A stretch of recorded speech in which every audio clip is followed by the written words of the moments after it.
What's up, guys? Jason Richardson here again, and today we're going to continue on the same similar topic as last time, where we're building guitar parts off of instrument, like other instrumentation, programming, or synths, or anything like that. So, for this example, what I did was this is the same synth that I got from that Hans Zimmer class, and when I opened it up, I was poking through all the sounds, checking out everything, and there was this arpeggiator in there that I found, and then I tinkered around with all of like the LFOs, oscillators, all of that stuff to get it sounding a little bit different from the stock patch, and I changed the notes entirely in the arpeggiator as well.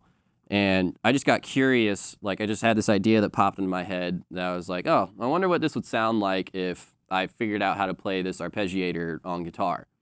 And the arpeggiator is obviously going up and down crazy octaves and all of this stuff, so I had to kind of work around that to apply it to this instrument. And the way, I'm going to play it slow for you guys first, but the way the riff ended up coming out was like this.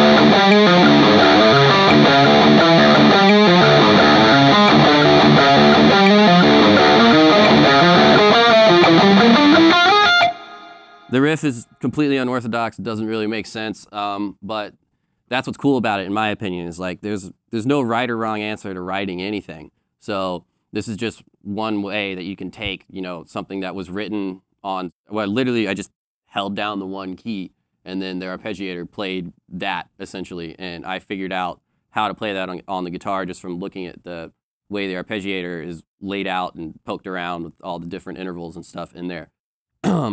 And anytime there was like anytime I'm doing a pull-off, like that's technically on the synth, that would be 3 different octaves of that same note. So it sounds kind of crazy, but I obviously, like, the riff is already insane enough as itself that I couldn't be going like or something like that in there. That just would not make sense or be realistic one bit at that speed, at least.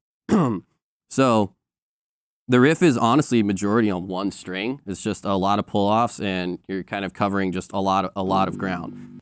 It carries out a chord progression underneath, but it is centered around the same exact pattern the entire time. You're just changing notes slightly here and there. So this is essentially the pattern that's used throughout the whole progression of the riff.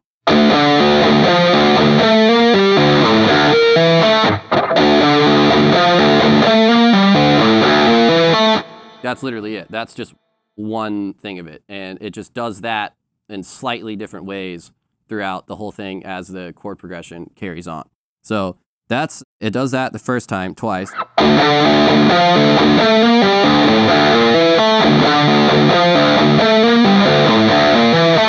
And then to transition into the next chord, I change the notes a little bit, and it looks like this.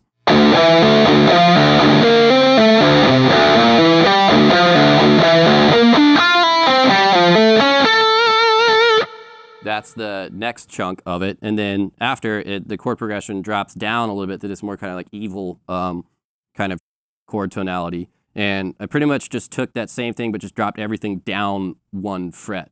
Is honestly pretty similar to the prior one.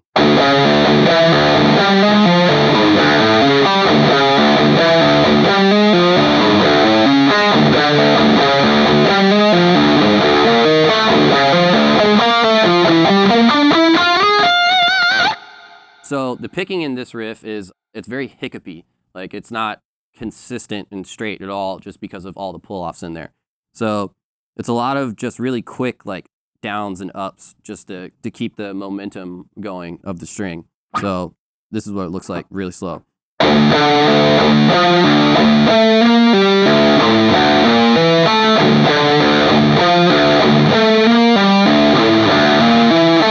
So it's got that random note right here, the 5th that you have to grab on your lowest string, just because the way the arpeggiator was written, that it makes no sense to grab this note down here on the same string. That's just like way too big of a jump with everything else that's already going on. So I found that I could grab that note a lot easier right here, as opposed to like trying to play the riff like this. Like that would be just a little bit too much. So I just migrated that note down to here. And that's like something that if you were to try and write something similar to this, that would be totally up to you, just figuring out where you want these notes to be placed for the efficiency of the riff to be able to be played. So after that random, the fifth that you grab on the lowest string,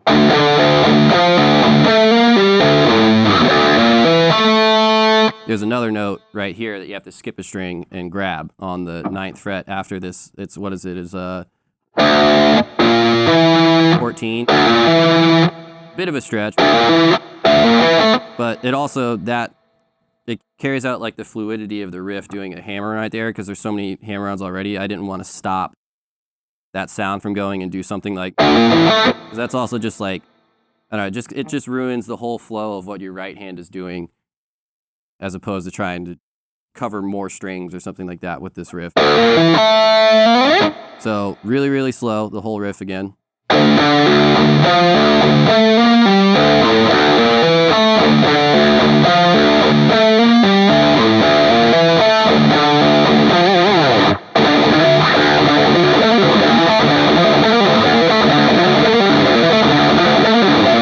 And then once you get it down, it's kind of just like you're like gliding. Like I don't even really think about having to hit this fifth right here.